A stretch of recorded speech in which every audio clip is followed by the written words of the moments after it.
जय हिंद दोस्तों, कैसे आप सब लोग। उम्मीद करता हूँ शानदार ज़बरदस्त होंगे। इसी के साथ आपका स्वागत है आपके अपने यूट्यूब चैनल डीयू ज्ञान मैथमेटिक्स में। तो जैसे कि दोस्तों आपने वीडियो का थंबनेल देख चुके होंगे, हम किस बारे में बात करने वाले हैं, किसके बारे में हम पढ़ने वाले हैं, कुछ जानने वाले हैं। ठीक है, तो आज का हमारा टॉपिक है सेट नंबर 4। सेट नंबर हमने 3 कर चुके हैं, 1 2 3 सेट 3 कर चुके हैं किसके, आरआरबी एलपी टेक्शन परीक्षा के। ठीक है, जो हमारे 2018 की वैकेंसी आई थी, कब 2018 में, जो उसमें हमारे पास क्वेश्चन में एग्जाम में क्वेश्चन आए हुए थे किसके, इसके परीक्षा के। ठीक है, उन क्वेश्चन को हम सॉल्यूशन कर रहे हैं जो हमारे 2018 में एग्जाम में पूछे गए थे, वो भी मैथ के 20 क्वेश्चंस को। ठीक है, तो जो हमारे पास क्वेश्चन आए हुए थे पेपर में, उनको सॉल्यूशन कर रहे हैं, जिससे कि हमारे पास जो 2024 में आने वाले एग्जाम है उसके लिए इम्पोर्टेंट हो सकते हैं। तो इसी के लिए हम वक्त का जाना करते हैं, इन क्वेश्चन को करते हैं स्टार्ट।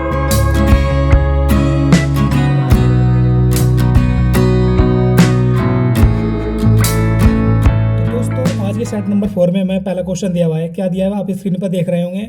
तो क्वेश्चन हमारा फर्स्ट दिया हुआ है, साई और सतीश की वर्तमान आयु क्रमशः 5:4 के अनुपात में है। यदि 3 साल बाद उनकी आयु का अनुपात कितना हो जाता है, 11:9 तो हो जाएगा। ठीक है, 11:9 वो हो जाएगा कब, जब उनकी 3 साल के बाद। तो सतीश की वर्तमान आयु वर्षों में बतानी है हमें। ठीक है, तो पहला क्वेश्चन है हमारे पास सतीश और साई वाला।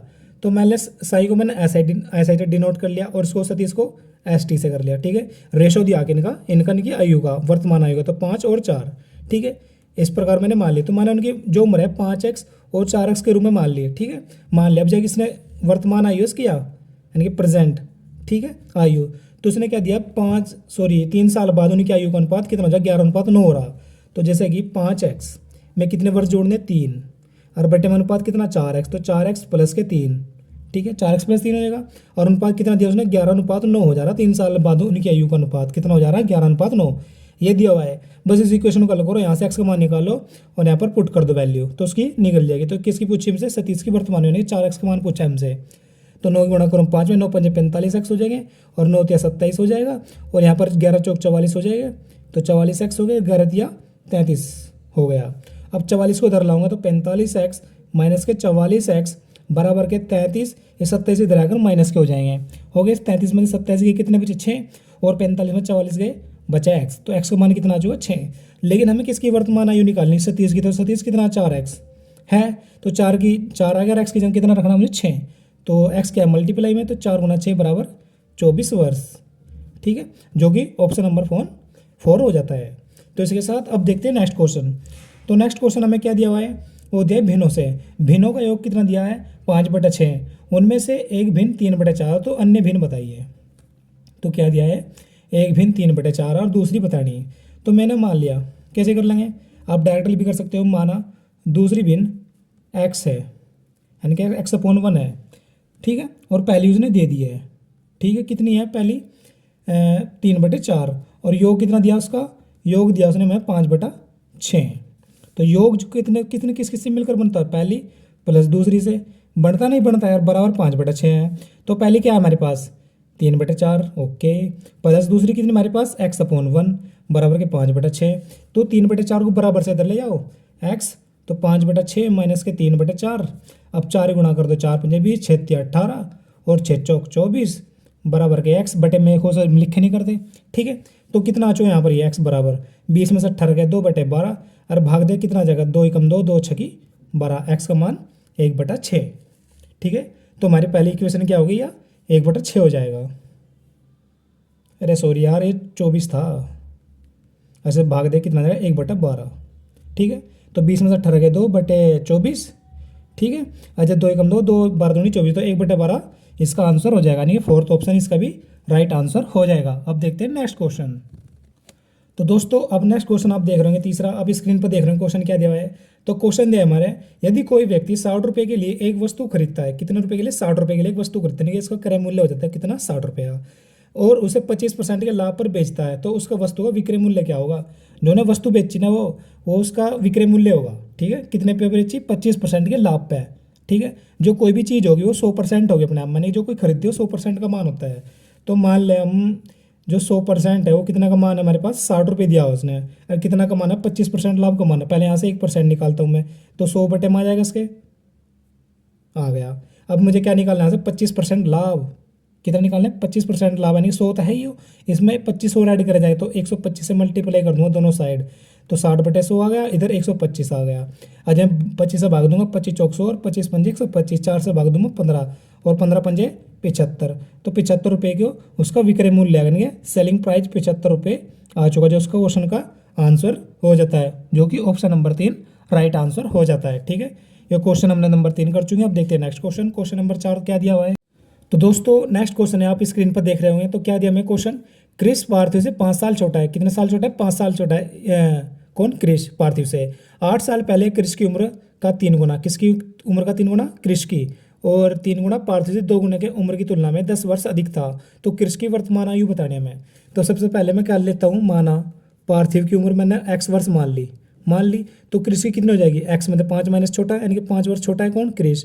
किससे? पार्थिव से। तो उसकी x माइनस 5 वर्ष हो जाएगी। होने के बाद उसने क्या बोला, मैं आगे लाइन में 8 वर्ष पहले, यानी कि पार्थिव की उम्र लिखी मैंने, लिख ली, उसमें से 8 वर्ष पीछे चले गए, हम चले गए। तो एक क्रिस की उम्र में पीछे जाएंगे 8 वर्ष, तो चले गए 8 घटा, तो ही घट गया। अब उसके क्या बोला उसने, 8 वर्ष पहले क्रिस की उम्र का 3 गुना, क्रिस की उम्र यारी तो 3 गुना कर दिया मैंने इसका, 3 गुना, और पार्थिव से 2 गुना, पार्थिव से 2 गुनी, यानी कि इसकी 2 गुनी, 2 गुना उम्र की तुलना में 10 वर्ष अधिक थी। क्रिस की उम्र पूछ रहा है, वो कह रहा है, वो देखो क्रिस की उम्र का 3 गुना पार्थिव से 2 गुना उम्र की तुलना में 10 वर्ष अधिक थी। तो 10 वर्ष इसमें ऐड करेंगे, जब जाकर दोनों की उम्र बराबर हो जाएगी। तो ये बात हमें कुछ हल करने, यहाँ से एक्स का मान निकालना है। ठीक है, इतने हमारे पास इक्वेशन बन जाते हैं। बनने के बाद यहाँ से एक्स का मान निकालूंगा मैं, तो मल्टीप्लाई करूँगा 2x हो जाएगा, 2 × 16 हो जाएगा, प्लस के 10, और इधर 3x हो गया, और 8 × 5 13, 13 × 39 हो जाएगा, माइनस के हो गया। अब 2x को मैं इधर ले, तो 16 में से 10 गए, माइनस के 6, और 39 से इधर आकर प्लस के 39 हो गया, बराबर 3x माइनस के 2x। तो x बराबर 3 में 2 गए, बचे 1x, और 39 में 6 गए 33। तो x का मान कितना आएगा? 33, जो कि पार्थिव की उम्र है ये।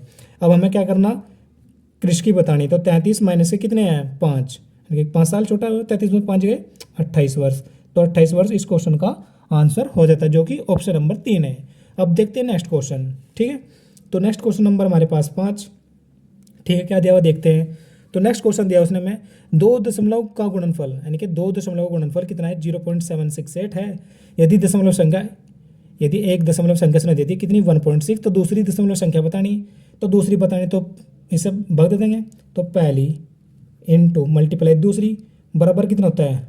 गुणनफल ही तो होता है और नहीं होता है। तो गुणनफल उसने कितना दिया है? 0.768, और पहली संख्या उसने कितनी दी थी? 1.6। ठीक है, दूसरी में पता नहीं, दूसरी में नेक्स्ट मान लिया, तो 1.6 बटे में आ जाए किसके? 0.768 के। तो 1.6 पॉइंट से पॉइंट हटाई, कितने आ गए? 2 0 हो गया। तो x का मान कितना आ जाएगा यहाँ पर? 76/8 160 100 हो गया। ऐसे डिवाइड करता हूँ मैं, 16 × 48, 16 × 64, 16 × 85, तो 16 × 64 बचे कितने? 12 और 8, 16 × 8 128, तो 48/100 आ गया। तो x का मान कितना आ गया हमारे पास यहाँ?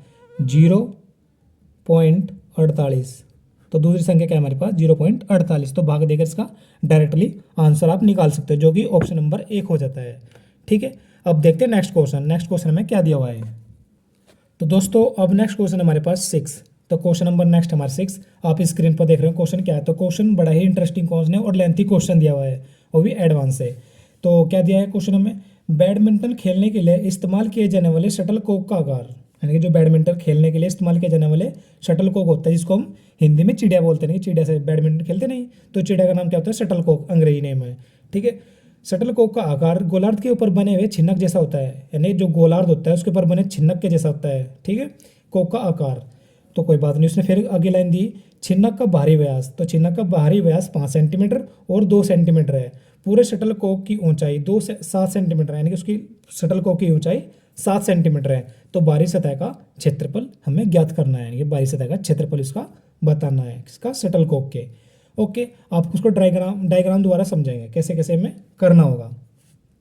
ठीक है, तो सबसे पहले इस प्रकार को हमारे पास ये छिन्नक के टाइप में इसका आकार होगा, ऊपर वाला। तो इस प्रकार हम इसको बनाएंगे।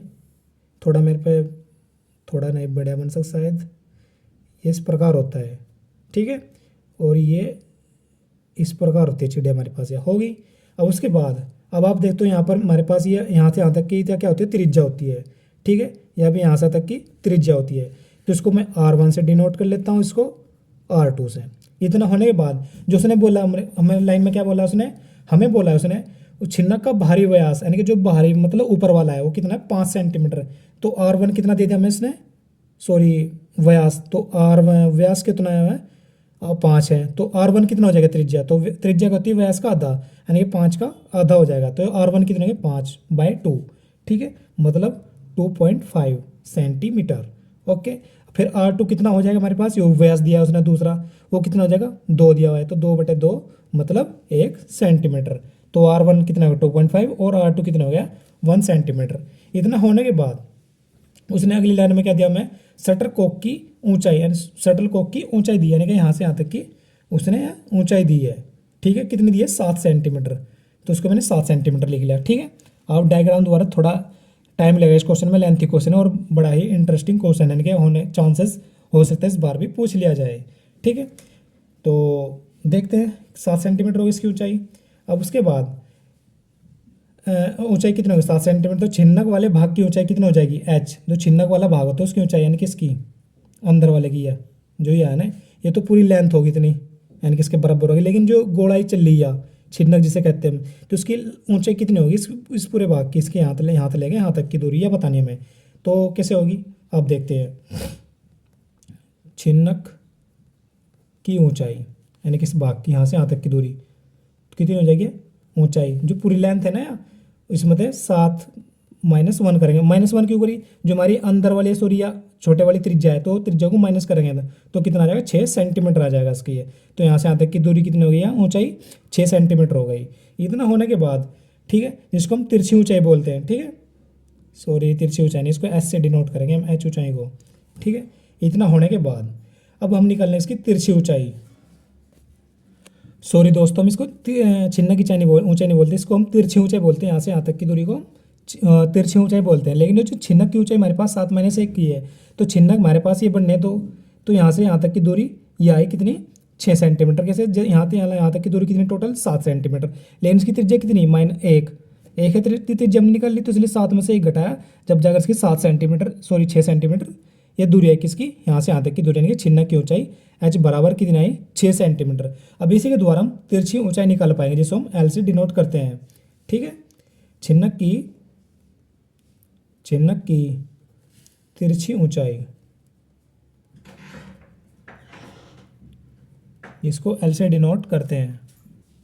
तो L से डिनोट कर लें इसको। जब इसके L की लंबाई मान निकाल लेंगे तो कैसे निकाल लेंगे, इसमें से हम जो हमारी छिन्नक की ऊंचाई तो H उसका स्क्वायर करेंगे, प्लस फिर किसमें R1 और माइनस के R2 और उसका होल स्क्वायर करेंगे, जब जैसे तिरछी ऊंचाई निकल पाएंगे हम, ठीक है। अब यहाँ पर मान धरते हैं, इसका कितना 6 का स्क्वायर प्लस यो R1 कितना 1 है, सॉरी R1 तो 2.5 है, 2.5 माइनस के 1 इसका होल स्क्वायर बराबर, तो 36 प्लस 2 -1 तो कितना का 1.5, तो 1.5 का कितना होता है 2.25, ठीक है। तो उनका अप्रोक्स तो अप्रोक्स ही आएगा समथिंग, तो 38.25, ठीक है। और अब उसके बाद अब ये किसका वर्गमूल होता है बताना है हमें, तो ये 6.1 के समथिंग आएगा, लेकिन होता तो ज़्यादा है, लेकिन ये 6.1 के ही समथिंग पड़ रहा है वर्गमूल, तो 6.1 का हमने इसको मान लिया है। तो 6.1 सेंटीमीटर हमारे पास तिरछी ऊंचाई हो चुकी किसकी, छिन्नक की। और उसके बाद हमें क्या करना होगा, जो हमारे पास शटल कॉक के बाहरी सतह का क्षेत्रफल बताना है, किसके, शटल कॉक के बाहरी सतह का क्षेत्रफल, ठीक है। तो किस तरह निकलेगा, तो शटल कॉक का क्षेत्रफल, शटल कॉक का क्षेत्रफल बाहरी सतह का क्षेत्रफल कितना हो जाएगा, बराबर छिन्नक के बाहरी सतह का क्षेत्रफल प्लस अर्धगोले के बाहरी सतह का,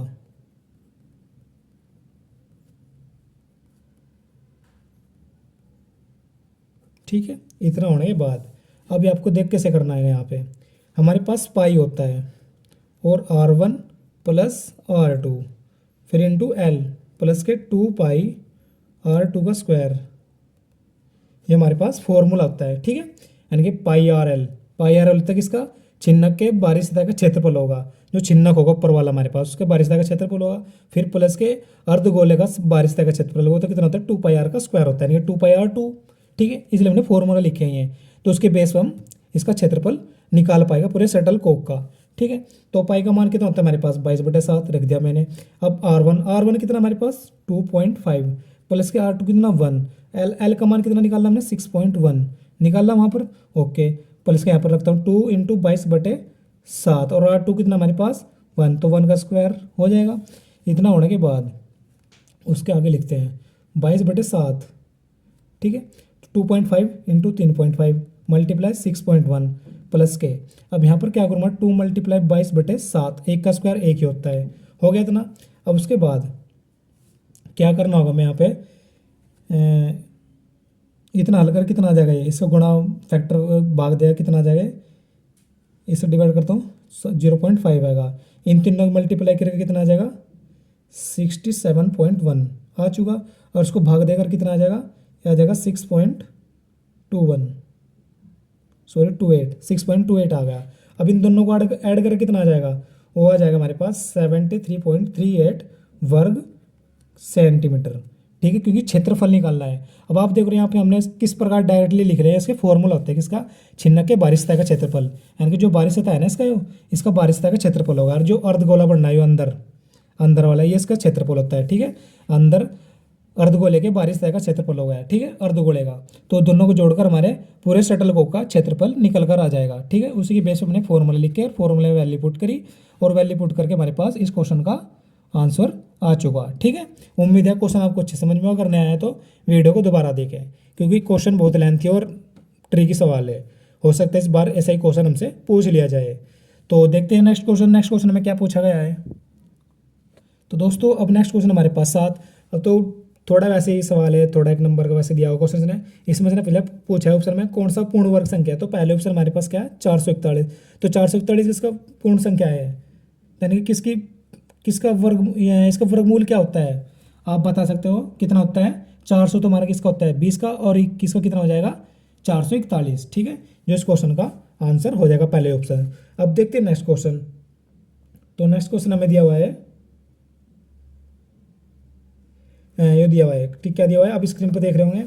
एक 150 मीटर लंबी ट्रेन, कितनी लंबी 150 मीटर लंबी ट्रेन 54 किलोमीटर प्रति घंटा की गति से यात्रा करके 42 सेकंड में एक प्लेटफॉर्म को पार करती है। कितने सेकंड में 42 सेकंड में एक प्लेटफॉर्म को पार कर रही है, तो प्लेटफॉर्म की लंबाई बतानी है। ठीक है, किसकी प्लेटफॉर्म की लंबाई क्या होगी जो कि हमें बतानी है। तो देखो दोस्तों कैसे करेंगे इस क्वेश्चन को हम। तो उसने सबसे पहले क्या दिया है 150 मीटर लंबी क्या ट्रेन है, और प्लेटफार्म की हमें दूरी बतानी है, कितने प्लेटफार्म कितना बड़ा है, यानी कितनी लंबाई है उसकी वो बतानी है हमें।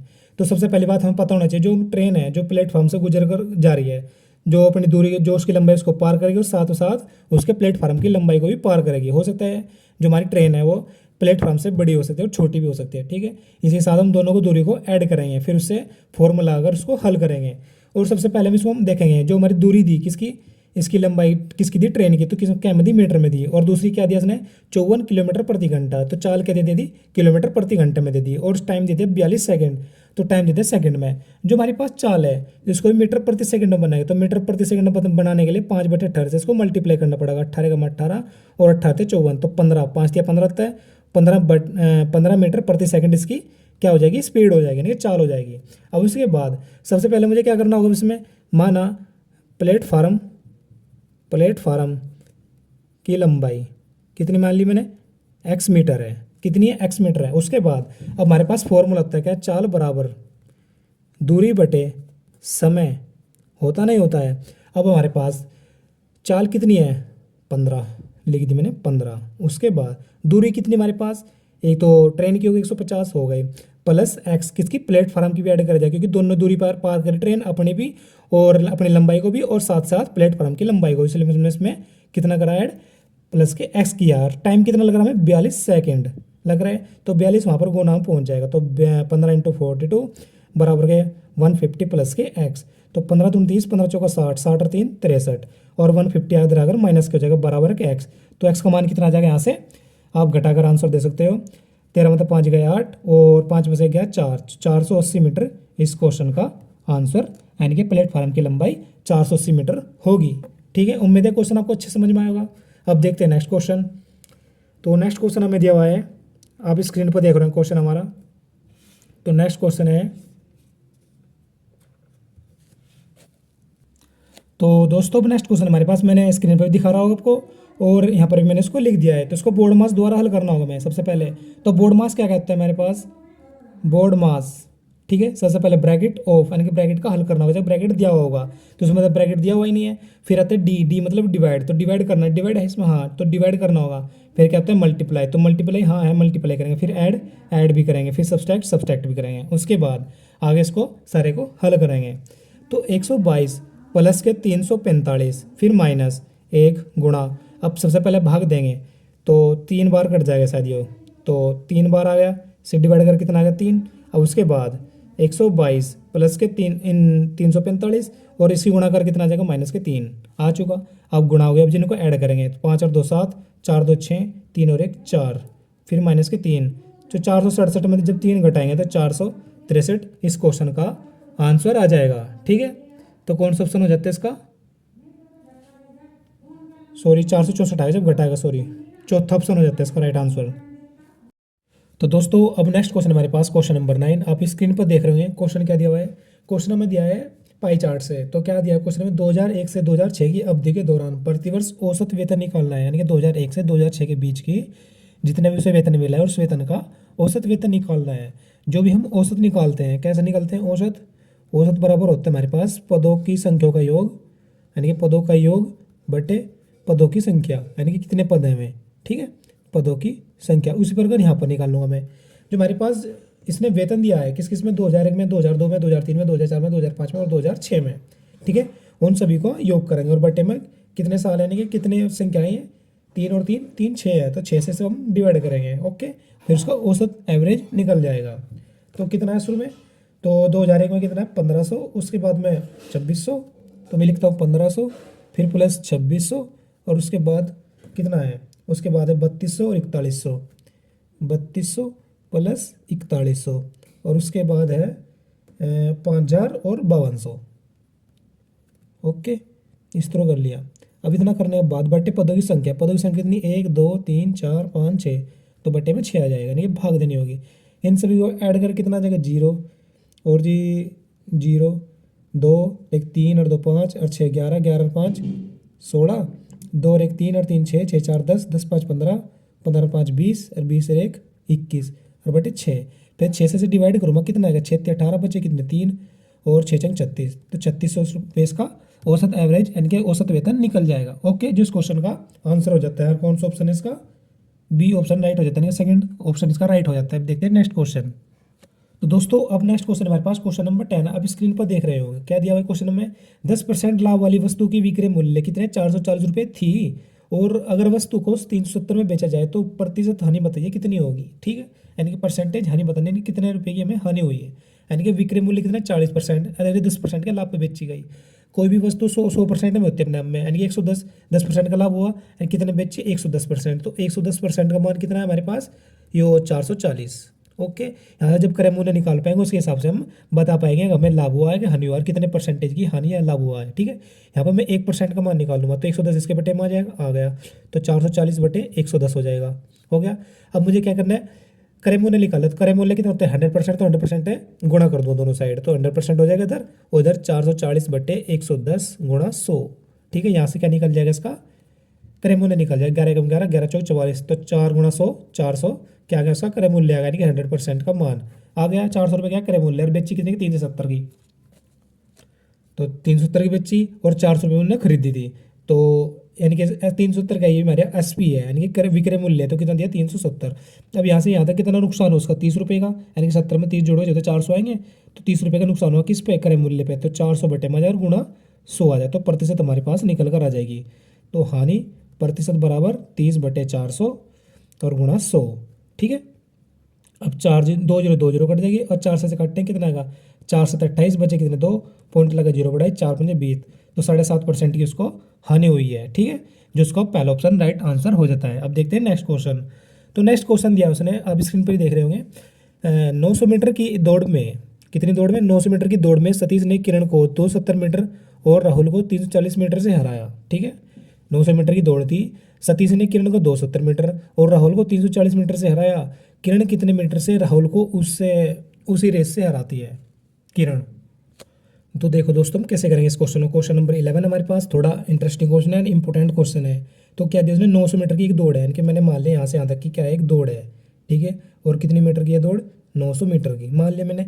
और यहाँ पर सतीश क्या है, जीत रहा है, यानी सतीश सबसे आगे, मान लिया यहाँ पर सतीश पहुँच चुका। और उसने बोला सतीश ने किरण को 270 मीटर और राहुल को 340 मीटर से हराया। यानी किरण को कहाँ से, किरण कहीं यहीं यहाँ से होगी, किरण मैंने मान लिया यहाँ पर है, और कितने मीटर से हराना है, 270 मीटर से। तो 900 में जब 270 घटाएंगे कितने बचेंगे, 0 और 3 और जी 8 में से 2 है 6, तो 630 मीटर उसने दूरी तय कर ली हो, किसने, किरण ने।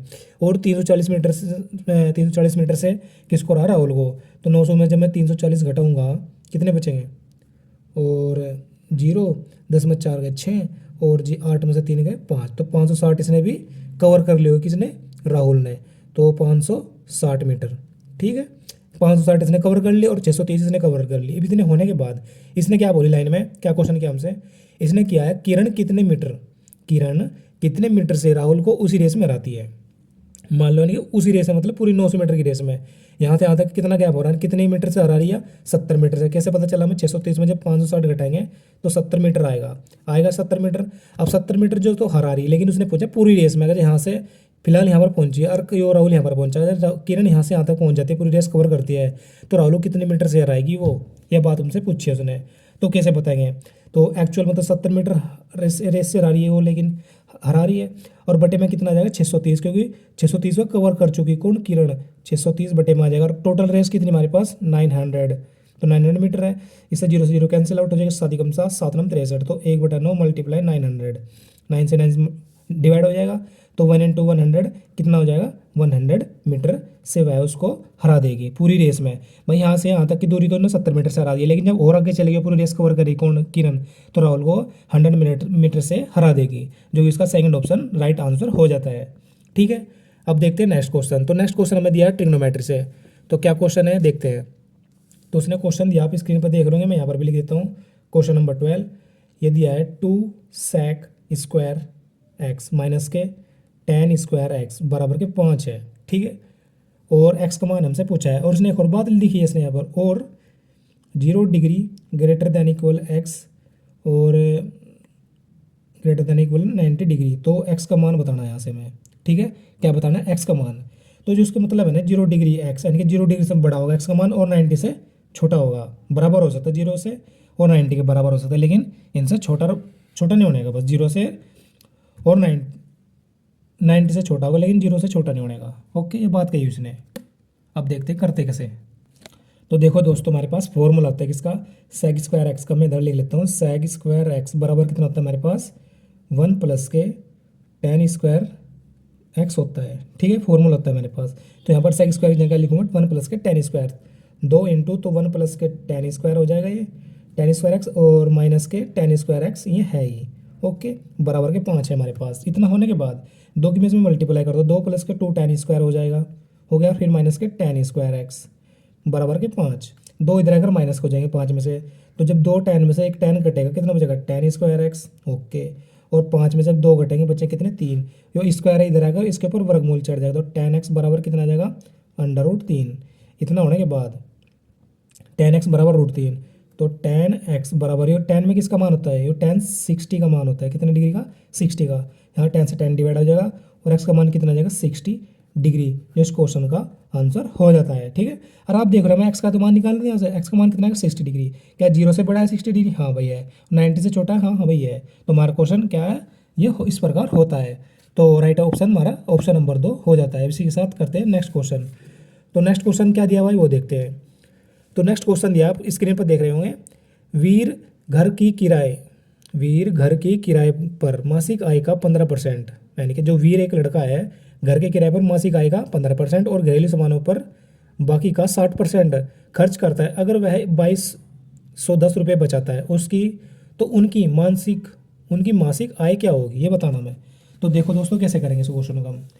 तो क्वेश्चन नंबर में दिया कितना, 13, यानी 13 क्वेश्चन हमारा है इस सेट का। वीर घर के किराए पर मासिक आय का 15%। मैंने मान लिया उसका मासिक आय कितनी 100% है, कितनी है 100%। 100% होती है कोई भी अपने आप में चीज़, 100% मैंने मान ली। 15% क्या कर रहा है किराए पर, तो 100 में से माइनस के 15 बचे कितने 85 उसके पास बचे हुए हैं।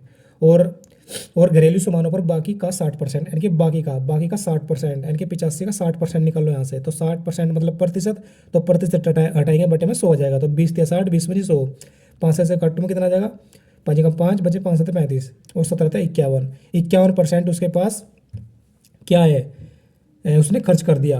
क्या कर दिया उसने, खर्च कर दिया कहाँ पर, घरेलू सामान पर। तो जब 85 था हमारे पास, बचा कितना 51, तो कितना बचेगा 85 में से 51 जाएगा 4, 8 में से 5 के कितने हमारे पास 3, तो 34% उसके पास अभी भी बचा हुआ है। कितना बचा हुआ है 34%। ओके, यानी कि बचत है हमारे पास, इसने उसने बचत, अरे भाई किराए पर इतने खर्च कर दिए, सॉरी घरेलू सामान पर, और 15% उसने उस पर खर्च करते किराए पर। अब 2210 रुपये बचा रहा है, यानी कि 34% का उसने मान दे दिया हमें, कितना है 2210 रुपये। तो उसकी मासिक आय यानी कि 100% का मान उसने हमसे पूछा है। तो 100 से गुणा करूँगा, 34 के बटे में आ जाएगा, तो 100 से गुणा कर दूंगा, तो कितना हो जाएगा, हाँ सही तो था यार, 34 इंटू 100 हो गया। अब इसको कैलकुलेट करूँगा, अगर तो मैं 2 से डिवाइड करता हूँ, 2 दूनी 2 ही कम 2, 2 से 14, और ये 50 आ जाएगा। इतना नहीं, बस 17 से मैं डिवाइड करता हूँ, 17 कम 17 बचे कितने 5, और 17 थे 51, और ये 0, 130 गुणा 50, 13 पंजे 65, और डबल 0, तो 6500 उसने क्या उसकी मासिक आय है। ठीक है, इसको कैलकुलेट गुणा करें कितना आ जाएगा 6500 रुपये, जो उसकी मासिक आय, यानी कि ऑप्शन राइट पहला ही हो जाता है। अब देखते हैं नेक्स्ट क्वेश्चन। नेक्स्ट क्वेश्चन दिया इसने भिन्न से, क्वेश्चन नंबर 14। तो क्वेश्चन नंबर हमारा 14 हो जाए सेट का ये। तो वह भिन्न ज्ञात करे जो 4/7 से उतना ही अधिक है जितना यह है 5/6 से कम है। वह भिन्न बताने में, वह भिन्न ज्ञात करे जो 4/7 से उतना ही अधिक है जितना यह 5/6 से कम। अब देखते हैं कौन सा ऑप्शन राइट होता है। तो देखो दोस्तों, हम कैसे करेंगे इस क्वेश्चन को। क्वेश्चन नंबर हमारे पास 14 हो गया ये। तो 14 कैसे किया जाएगा, क्या दिया क्वेश्चन में, वह भिन्न ज्ञात करे जो 4/7 से उतना ही अधिक है जितना वह 5/6 से कम। तो मैंने इसमें सपोज करना पड़ा, क्या माना वह भिन्न, क्या माना वह भिन्न, मैंने x मान ली, माना वह भिन्न x है। उसने क्या बोला 4/7 से उतना ही अधिक है जितना कि 5/6 से कम। तो x बन जाएगा, अगर मैं 4/7 घटाओ, यानी कि 4/7 से उतना ही अधिक है कौन, या यदि मैं x में 4/7 घटाता हूँ और वह 5/6 से उतना ही कम है, यानी कि 5/6 में से x घटा दूँ, यानी कि y भिन्न घटा दूँगा, तो दोनों बराबर आ जाएंगे हमारे पास भिन्न में। यह बात उसने बोली है। ठीक है, इधर -x इधर अगर ये प्लस का हो जाएगा, तो x + x, ये 5/6 और 4/7 इधर आकर ये p प्लस के हो जाएंगे।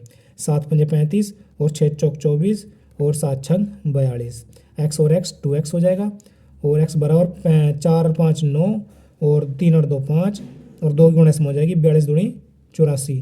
तो इसका ऑप्शन कौन सा राइट हो जाता है, 59/84।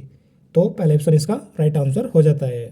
ठीक है, आपको अच्छे समझ में आएगा। बस इसमें क्या बोला उसने, वह भिन्न बताने जो 4/7 से उतना अधिक है जितना कि 5/6 से कम। तो वह भिन्न हमने मान ली x में से कितना घटा 4/7, क्योंकि वह 4/7 अधिक है। ठीक है, और 5/6 में उतना ही कम है। ठीक है, तो 5/6 में तो मैंने वह भिन्न घटा दी, जिससे दोनों बराबर आ जाएगी। यहाँ से x का मान निकाल लिया, जो कि मैं भिन्न बता रही थी, x कहती है भिन्न थी, तो भिन्न का मान कितना है 59/84।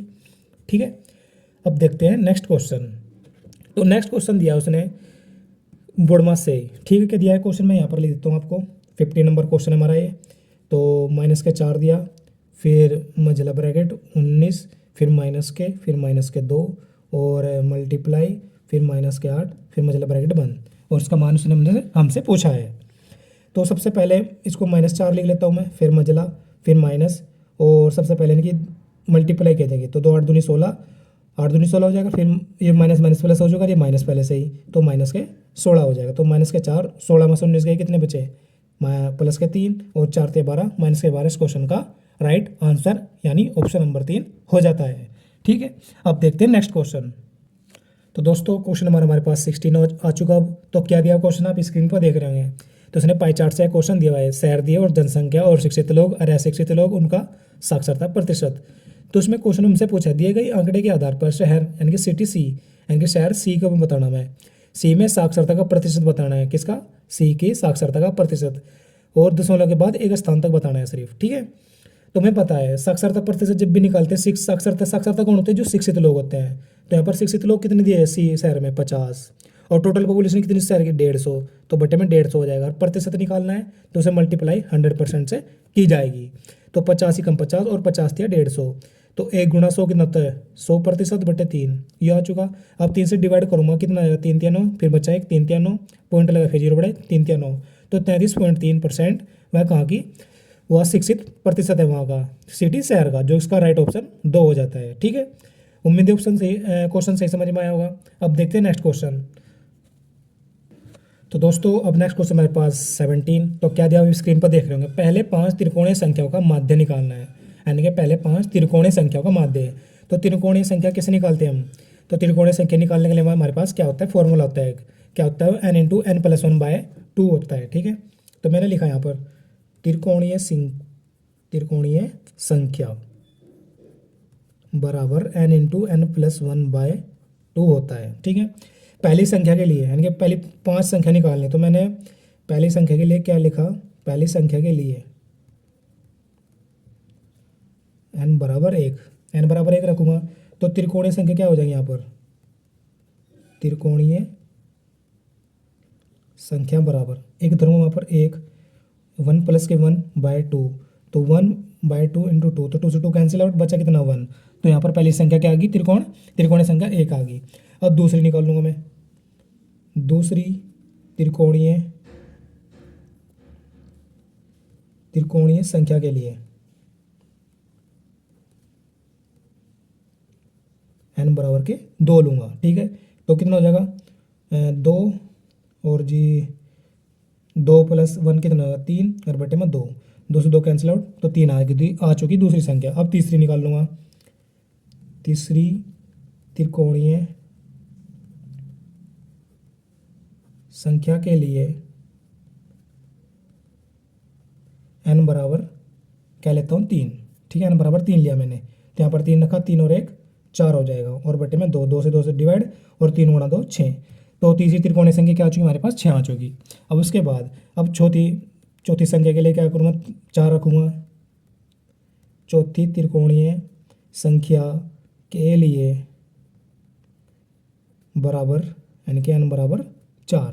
ठीक है, तो रखूँगा 4 गुणा 4 और 1 5 हो जाएगा, तो 4 गुणा 5 बटे 2, 2 दूनी 4, 2 पंजे 10 आ चुका। उसके बाद अब पाँचवीं, इसने 5 ही तो बोली पहली 5, अब पाँचवीं लास्ट है हमारे पास, ये पाँचवीं त्रिकोणीय संख्या के लिए, त्रिकोणीय संख्या के लिए क्या n बराबर 5, तो 5 रखा, 5 और 1 6 बटे 2, 2 से डिवाइड कर 2 या 6, और 5 गुणा 3 बराबर 15। अब हमें क्या निकालना है, हमारे पास पहली 5 त्रिकोणीय संख्या आ चुकी है और उनका माध्य निकालना है। तो माध्य निकालने क्या फॉर्मूला होता है, जैसे औसत निकालते हैं उसी प्रकार हम माध्य भी निकालते हैं। तो पहले संख्या रखेंगे, उनका योग करेंगे। सबसे पहली संख्या 1 आई, उसके बाद 3 आई, उसके बाद 6, उसके बाद 10, उसके बाद 15, और कितनी संख्या हमारे पास 5, तो 5 से डिवाइड, उनका योग करके 3 और 1 4, 6 4 10, 10 10 20, और 20 और 10 30, और 5 35 बटे 5, 5 से डिवाइड करके कितना आ जाएगा 7, जो इस क्वेश्चन का राइट आंसर हो जाता है। उम्मीद है क्वेश्चन आपको अच्छे समझ में आया होगा। इसके साथ अब करते हैं नेक्स्ट क्वेश्चन। सॉरी, आपको दिखना होगा कितना ऑप्शन आंसर आया 7 डिवाइड करके। तो दोस्तों अब नेक्स्ट क्वेश्चन हमारे पास क्वेश्चन नंबर 18, आप स्क्रीन पर देख रहे होंगे। मैं क्वेश्चन को स्टडी करता हूँ, रीडिंग करता हूँ। तो क्या दिया हुआ है, दीप्ति ने 175 रुपये में एक कप शर्ट खरीदा, कितने रुपये में खरीदा 175 रुपये में, यानी खरीदा का मतलब क्रय मूल्य होगा, यानी कॉस्ट प्राइस। तो कॉस्ट प्राइस कितना होगा हमारे पास 175 रुपीज़ हो गया। इतना होने के बाद लेकिन बाद में इसने पुराने स्टॉक को खाली करने के लिए, यानी कि पुराना स्टॉक होगा जो सामान खरीदा 175 रुपये में, पुराने स्टॉक को खाली करने के लिए 161 रुपये में बेच दिया। कितने रुपये में 161 रुपये में बेच दिया, यानी कि सेलिंग प्राइस, विक्रय मूल्य कितना कर दिया 161 में बेच दिया उसने, बेच दिया। चलो कोई बात नहीं। फिर उसने पूछा हमसे हानि का प्रतिशत क्या है जो उसे उठाना पड़ा। भाई 175 में खरीद दी थी, 161 में बेच दी, तो कितने रुपये कम में बेच दी उसने, तो 5 में से 1 गया 4, 7 में 6 गया 1, ठीक है, और 1 में से 1 गया 0, तो 14 रुपये का उसे नुकसान हुआ, यानी कि हानि हुई। लेकिन उसने पूछा प्रतिशत में, तो 14 रुपये की हानि हुई बटे कॉस्ट प्राइस है, तो कॉस्ट प्राइस कितना हमारे पास 175 और मल्टीप्लाई 100%। ओके, प्रतिशत निकालने हमारे पास ये करते हैं। तो उसको मैं किससे डिवाइड करूँ, अच्छा 25 से करता हूँ, 25 सत्ते 175 और 25 चौक 100, औसत अधिकम 7, 7 दूनी 14, 2 गुणा 4 कितना होगा 2 चौक 8%। तो 8% इस क्वेश्चन का आंसर ऑप्शन नंबर 3 हो जाता है। ठीक है, इसे तो देखो दोस्तों क्वेश्चन नंबर नेक्स्ट हमारे पास 19। तो ये क्या दिया है क्वेश्चन ट्रिग्नोमेट्री से। तो कोसेक थीटा प्लस के कोट थीटा बराबर के 2 दिया है। तो तब हमें क्या का मान बताना है, कोट थीटा का मान बताना होगा। ठीक है, हमारे पास फॉर्मूला होता है, क्या होता है, कोसेक, एक मिनट इसको लिख लेता हूँ इक्वेशन को हम, कोसेक थीटा प्लस के कोट थीटा बराबर के 2। ठीक है, इसको इक्वेशन फर्स्ट बना लिया मैंने। तो कोसेक स्क्वायर थीटा माइनस के कोट स्क्वायर थीटा बराबर का कितना होता है, 1 होता है। यहाँ पर इसमें क्या लगा लूँगा मैं, इसको फॉर्मूला बना लूँगा किसका, ए स्क्वायर माइनस बी स्क्वायर का फॉर्मूला कहते हैं ए प्लस बी इंटू ए माइनस बी। तो कोसेक थीटा प्लस के कोट थीटा इंटू फिर माइनस के इंटू में ए माइनस के बी, कोसेक थीटा माइनस के कोट थीटा और बराबर का 1 है ही।